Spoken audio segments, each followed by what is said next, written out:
ഇത്ര ലെങ്ത് മതി. ഇത് മതി.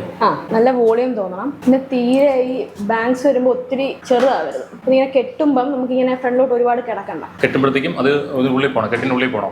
ഉള്ളിൽ പോയില്ലെങ്കിലും ഒരുപാട് ഫ്രണ്ടിലോട്ട് ഇങ്ങനെ അഴിഞ്ഞു വരരുത്. ഈ ചിന്ത ഇവിടെ സ്റ്റാർട്ട് ചെയ്യണം. അപ്പൊ അങ്ങനെ കൊടുക്കുമ്പോൾ വോളിയത്തിന് കുറവ് വരുമോ? ഇല്ല, വോളിയം കിട്ടും. അങ്ങനെ കൊടുക്കുമ്പോൾ വോളിയം കിട്ടും.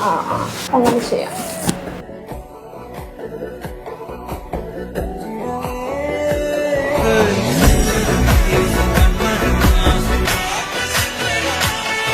എങ്ങനെയുണ്ട്? ഇഷ്ടപ്പെട്ടു. ഇത് തന്നെ ഉദ്ദേശിച്ചതാണ്. എങ്ങനെ ഇവിടുത്തെ റെഫറൻസ് കിട്ടിയത്? ഇവിടെ എന്റെ ഒരു കസിൻ വന്നിട്ടുണ്ടായിരുന്നു. അപ്പൊ അവളുടെ വീഡിയോസ് കണ്ടു. അപ്പൊ എനിക്ക് ഇഷ്ടപ്പെട്ടു. എടുത്തായിരുന്നു. അങ്ങനെ അത് ഇഷ്ടപ്പെട്ടു. അങ്ങനെ വന്നു. പിന്നെ ഇൻസ്റ്റാഗ്രാമിൽ റെഗുലർലി പിന്നെ ഫോളോ ചെയ്യാൻ തുടങ്ങി. പെട്ടെന്ന് എന്നൊരു ഐഡിയ വന്നപ്പോഴത്തേനും വീഡിയോ വരുമ്പോൾ കമന്റ് കൊടുക്കണം. ഉറപ്പായിട്ടും.